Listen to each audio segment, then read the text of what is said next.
everyone, welcome or welcome back to the Marketing Nomad YouTube channel. I am the Marketing Nomad.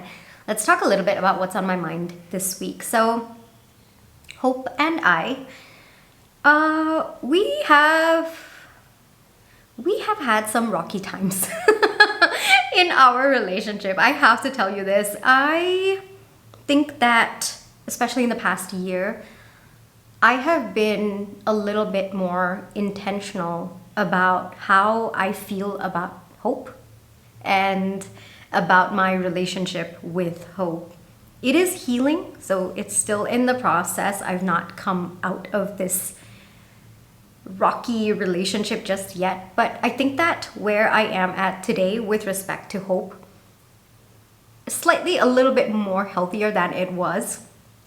And I actually went through something this weekend and I realized that I've grown in my relationship with hope, and I wanted to share that with you in case you too have been struggling to have hope in different areas of your life or even life in general as well. This is something that I've come to realize has worked for me. I actually sat down with my Post-it, that these videos that I've been doing, I've been putting them on Post-it, like my notes are on Post-its, right? So I came up with 3 points and I realized that each point could actually be an entire video of its own because I wanted to spend some time talking about 3 things that I have been doing to improve my relationship with hope. And so I thought that this week I would be focusing on hope. So we'll have 3 different videos specifically talking about things that I am doing to improve my relationship with hope. And so far it has been working for me. So I wanted to share even my progress update about my relationship with hope. Yes. It's a little bit healthier today. Yes. I think that given the life experiences that I have been through for the last 3 decades and just being in that survival mode, I think that for me, I was mostly focused in the now, the present, just because it was a battleground for me. I had to focus on what was happening rather than what could happen. And I think that there was a lot of proof that was accumulating in the experiences that I had been through that was blocking me from having hope about the future or some aspect of my life, actually a big chunk of my life as well. And in the past year, I recognized that my relationship with hope was very, very unhealthy, as in I was feeling very, very defeated. And I realized that I needed to improve on my relationship with hope because it is important to have hope in life. However, I didn't want to force myself, or I didn't want to kind of be in the energy of toxic positivity. So I was afraid of that as well. And I was afraid of being too delusional about the future. And every time, it was not even about being delusional about the future. Every time I thought about having hope, or I would force myself to have hope about the future, I would feel that panic rising within me. And that's, of course, my survival mechanism kind of kicking in, trying to protect me. So it was very confusing for me to figure out how to balance the survival mode that I was in versus the thriving mode that I wanted to step into. And these are 3 things that I have taken time to figure out, and it has been working for me. And this past week was proof of that. Now, if you see my eyes tearing up, I don't know why. I think something just went into my eye just before I started shooting this video. So it is tearing up for that, or I just wanted to put that out there. Okay. Anyway, but this topic also does actually make me emotional. So you never know, I could actually be crying because it's been difficult. My relationship with hope, just even navigating it it's been painful. It's been very confusing at times as well. But today it's a lot more steady. Today it's a little bit more healthier. I would not say that it is where I would consider it to be a healthy relationship, no, but it is slightly more healthier than it was about a year ago. And I've been putting in a lot of intentional effort towards this, all right? So whatever your reasons may be, whatever it is that you feel is blocking you from having hope in any area of your life or any aspect of your life, I hope that the way I have been dealing with hope gives you a good starting point to see how you can start building a healthier relationship with hope on your end. Okay, so 3 videos that I do have planned about hope. The first one, that is what we are going to be talking today, is tracking what makes you feel safe. So let's talk a little bit about how this thought process even came into my head. So I was struggling a lot to have hope, and I realized that it was actually working against me. But at the same time, I didn't want to force myself to have hope. And there was one particular moment where I think that I was pushing myself a little bit, to have hope. And there was another part of me that just yelled in frustration, "What hope are you talking about? Where is the proof in my life that things have worked out for me? Where is the proof for me to have hope about the future?" And I just screamed this out so loud in my head, of course. And it hit me at that point in time that I wasn't able to hope because I could not see proof. I could not feel safe to hope because I could not see proof. So there began the course correction, the problem-solving mind of mine. And I said, okay, if I'm not able to feel hope because I cannot see proof, then let's get proof. Let's get proof so that I feel safe first. That is my first priority, right? I feel safe, then we can think about having hope. So let's not jump steps. Let's not force ourselves to have hope. Let's focus on feeling safe. How do we feel safe? We find proof, all right? So in that moment of time, I don't know how it clicked, but it just clicked. I was like, okay, we're gonna find proof, we're gonna collect proof, right? So something that I have been doing, and I highly recommend, I will probably do a whole separate video about this, but I started tracking everything. I started tracking every single thing that I was struggling to have hope with respect to, all right? Let me give you an example. There were few years in my business where it was very difficult. Honestly, there were months where I was just earning $12 a month. There were also months where it was very stagnant. I was just not able to get the inflow that I was looking for. There were also months where I honestly thought the business would not go any further. Today, knock on wood, things are stable with respect to my business. However, maybe 2 years ago, yes, I would say it's in the past 1 year and a half, it's been stable. But before that, 2 years ago, it was utter chaos. Like it's so painful to have gone through that experience that it still brings up a lot of difficult emotions within me, emotions that I am still working through as well.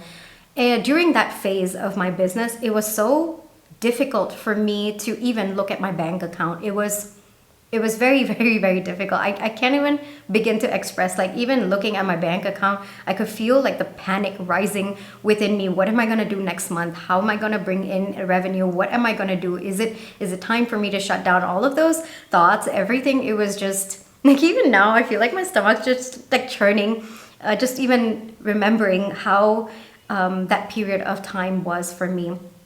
And so the fear, all right, the fear that came about was I was not feeling safe with respect to the financial aspect of my business, all right? And even when things started turning around for my business, like I started getting more clients, I started another vertical of my business, and that also started to help stabilize my business revenue, I was really struggling to have hope about what could happen, what was even happening. I think that I was constantly predicting doomsday. Like, oh, this is a high, so there's definitely going to be a big low now. That I can't wait for the big low, or it's gonna happen. Prepare my body, prepare my mind, and my mind would go into absolute overdrive because that's the survival mode, right? So it was very, like I said, it was very unhealthy, my relationship with hope at that point in time.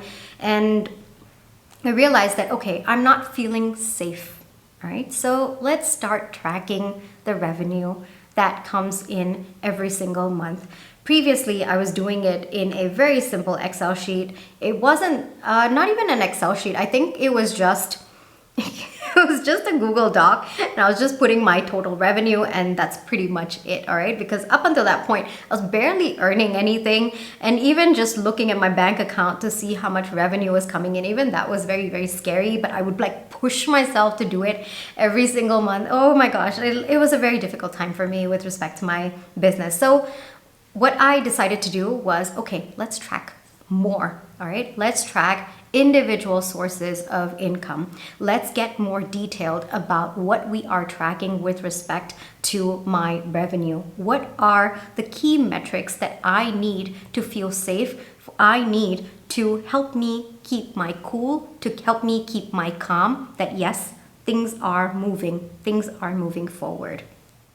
And then I started detailing out that spreadsheet, all right? Before, it was a very, very crude version that I would struggle to even fill out. But then the more detailed that tracking system became for me, and the more I became extremely regular in tracking, the more I felt like, okay, I can see proof of what I need to feel secure, to feel safe, to feel stable in this particular aspect that I am struggling to have hope in. And that's not the part that I actually wanted to share with you.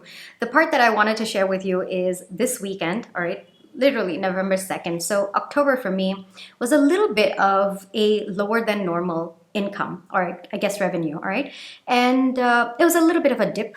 And I guess maybe because it is like festival, there was like a lot of holidays. So there was a little bit of a dip in my revenue. Not too much, but a little bit. And before, that would have put me in a completely different spiral. I would have, all right? But this time, I took a look at the spreadsheet. Okay, it's right over there. It's November. And then I looked down at all the other stats that I tracked. And then I said, oh, okay, well, we've had a similar dip last year around June, but then it did pick up the next month. So that's okay. It's okay. This month, it's okay. There's a dip, but we have stats. We have, things that are telling us that it will pick up. Things will go back to normal, or it will rise. And that by itself, just that conversation I had with myself, I cannot tell you how much relief it brought to me. It wasn't about, having hope of, oh, I'm going to, 3 times my revenue. No, the hope was just so small. But honestly, like I told you, this topic really makes me emotional. I might even start crying because for me, having hope that it was a dip and it will go back to normal, that by itself, having hope for that, it's a pretty big thing for me. It is very, very big thing for me because in the past, I would go like doomsday, this is it, everything. I would just completely spiral. I would have, I would have to deal with my anxiety. There was a lot that I would have to work on in terms of like my mental and emotional health. But this time, I don't know, it was something as simple as just putting in, a few minutes of my time every single month at the beginning of every month, tracking what went down in the previous month, tracking all the metrics that makes me feel safe, that keeps me in a more stable state. Just that was the effect of it. That was the moment where it paid off. And like I said, even having hope about it will get back to normal, don't worry. Even just having that hope was big for me. It was really, really big for me. So yeah, that's how strained the relationship was with respect to hope. And today, I think, like I said, it's a little bit healthier. It's not a healthy relationship, but it's a little bit healthier. And this was a very big sign for me that yes, what you're doing, it's working. All right, you're feeling safe, and you're having that little bit of hope. You're allowing that little bit of hope to just come through, and that by itself. It made me so happy. I was really, really happy, and I wanted to share that with you because it's been a very, very difficult relationship with hope for me. Very, very difficult. And for me to have that little bit of sunshine coming through and allowing that, and it was just a thought that came through. It wasn't something that I had to force myself to feel. That by itself was such a big victory for me. um, yeah, so I just wanted to share that with you, and I just wanted to let you know that when you can't feel hope, all right, it's easy to feel bad about yourself. It's easy to berate yourself, like other people can hope. Why can't you hope? I think that in my experience, just being in survival mode for decades put together, it it's natural to struggle with having hope, but it can also be mended. It can also be, I guess, worked upon so that you have a healthier relationship with it. And for me, this was a sign that yes, I've been making progress. Like whatever I've been intentional about with respect to my hope, my relationship with hope, sorry, it's been working, and it's actually helping me in that respect. And I understand that, especially when people out there, they just say, oh, have hope, have hope. Yeah. when when you are in survival mode, I feel it's very frustrating to hear that. But when you start thinking of no hope as you not feeling safe, then the focus becomes, how do I make myself feel safe? Forget hope. Hope will come next. I have to first feel safe. That's the next step. So if you've been struggling with hope, know that that's a big jump sometimes for different situations, depending on what you've been through, depending on your own narratives of your past as well, the wounds that have happened. And I think that when we think about hope, especially given what we have been through, that's a big leap for some people. For me, it definitely has been. So the next step should actually, in my opinion, be feeling safe first, because hope comes after. Hope comes after you start feeling safe, after you stabilize in that safe feeling, right? So that is what I learned over the weekend, that I'm now beginning to feel safe. It's been 1.5 years of me doing this intensive revenue tracking, especially of metrics that are important to me, but also help me feel safe, help me understand where I'm at, help me give me a clear map of where I'm at and where I need to go. So I've been feeling safe for quite some time now.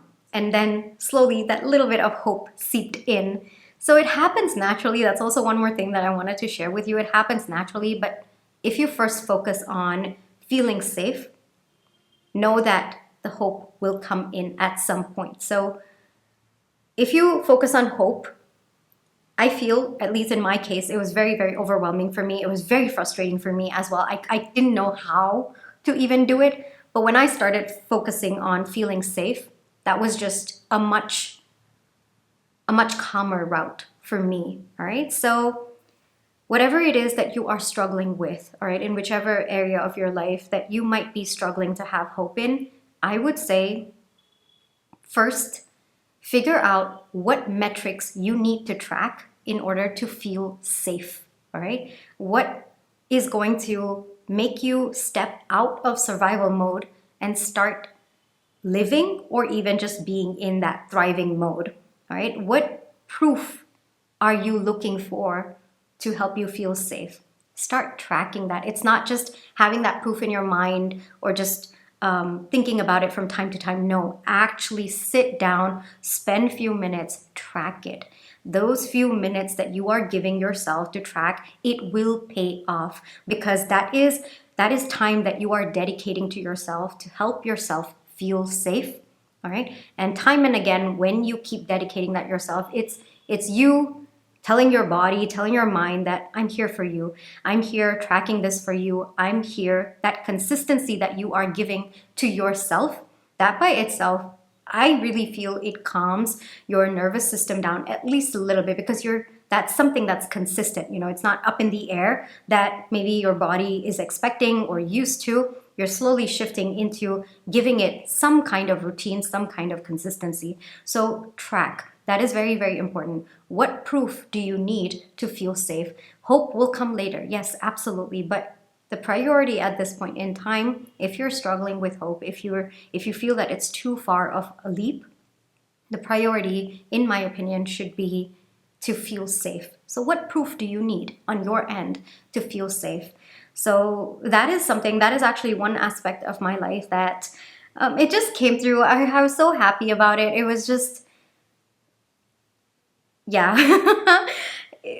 Like I said, for other people, maybe that would be like, oh, that's it. That's the hope that she's talking about. But I know the struggle that I have been through to even have that amount of hope in my life. And the fact that it came as a reflex, first off, it shocked me. Second, it surprised me. Third, honestly, it made me very, very emotional that, okay, I've come to a point where it's coming on its own, all right? So I have to keep going. I have to, continue to track the metrics that are important for me to feel safe. I need to focus on first being safe, and then hope will naturally come the moment I start collecting proof that, yes, it is safe for me. Yes, I am feeling safe in the environment that I'm in, or I am feeling that stability coming through.